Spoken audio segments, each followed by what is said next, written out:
Bax, təlim nəticələrinin həddindən çox olması, yəni maksimum dərəcədə təlim nəticəsinin çox olması bu yanlış bir yanaşmadır. Yəni maksimum 2-3 təlim nəticəsi qoya bilərik. Sonra təlim nəticəsinin şagirdlərə bildirilməməsi. Yəni əvvəlcədən elan olunmaması müəllimin etdiyi nöqsandır. Yəni niyə biz onu elan edirik? Şagird biləndə ki, bu gün hansı təlim nəticəsinə çatacaq, öyrənmə onun üçün effektiv olacaq.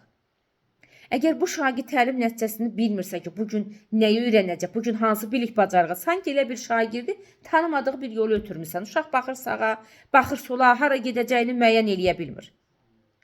Amma biləndə ki, bu dərsin sonunda nə öyrənəcək, hansı bilik bacarığı əldə edəcək, özü üçün yol çizacaq, metod, strategiya, müxtəlif vəziyyətlərdən çıxmaq üçün özünə metakognitiv biliyini işə salacaq, özü üçün strategiya çizacaq, müxtəlif üsullardan istifadə edəcək. Niyə? O məqsədinə çatsın. Və təlim nəticəsinin bir də hansı səhvlər ola bilər hazırlayan zaman? Təlim nəticəsinin şagirdlərin yaş səviyyəsinə uyğun olmaması. Yəni mütləq şəkildə şagirdlərin yaş səviyyəsinə uyğun olmalıdır. Və bundan başqa təlim nəticəsi müəllim yönümlü deyil, şagird yönümlü olmalıdır. Yəni təlim nəticəsi şagirdlərin bacarığına yönəlməlidir. Məsələn, deyərsə ki, əgər deyək ki, təlim nəticəsi müəllim şagirdlərdə vətənpərvərlik hissini formalaşdırır. Bu doğru təlim nəticəsi deyil. Bu müəllimin bacarığına yönəlib. Burada şagird nə iş gördü ki? Müəllim gördü.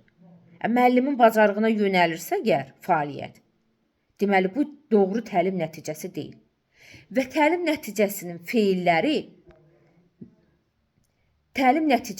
feilləri müəllimlər mütləq şəkildə stativ olmalıdır.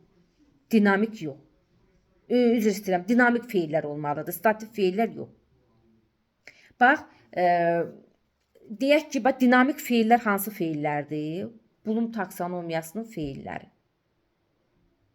Müəyyənləşdirir, fərqləndirir, qruplaşdırır, nümunələr göstərir. Bax, bu cür feillərdən istifadə edərək biz təlim nəticəmizi müəyyən edirik. Stativ feillər hansıdır? Görür, eşidir, bilir, formalaşdırır. Bunlar stativ feillərdir.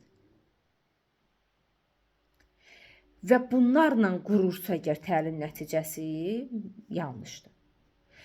Və deməli bunlar hamısı, deməli təlim nəticəsi qoyulan zaman deməli müəyyən olunan səhvlərdən ibarət. Yəni müəllim təlim nəticəsini müəyyən eləyəndə mütləq şəkildə bu qoyulan deməli məqamlara diqqət etməlidir ki, təlim nəticəsi dinamik feillər olmalıdır. Təlim nəticəsi müəllim mərkəzli, şagird mərkəzli olmalıdır.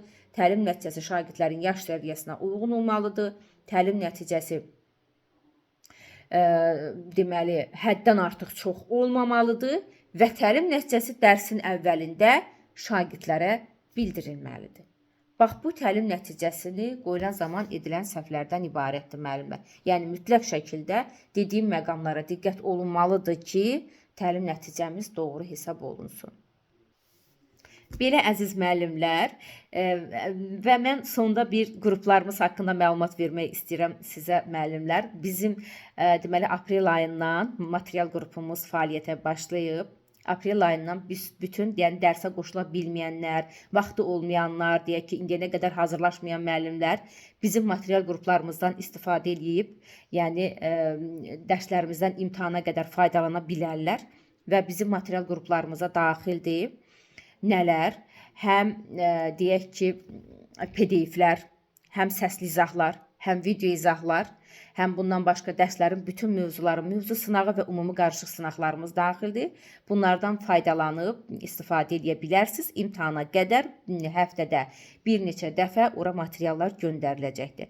Və bundan başqa əziz müəllimlər, sizlər üçün bir təklif də etmək istəyirəm. Bizim son qrupumuz mart ayında açılıb, aprel ayının qrupumuz olmayacaq və sizə belə bir təklif edə bilərəm ki, mart ayında keçdiyim bir aylıq dərsi müəllimlərə ödənişli şəkildə göndərəcəm və qoşulduğu aydan etibarən ödənişi edərək imtahan gününə qədər bizimlə birlikdə canlı dərslərimizə qoşularaq hazırlaşma imkanı əldə edə bilərlər. Belə əziz müəllimlər, bizim YouTube kanalımızdan abunə olaraq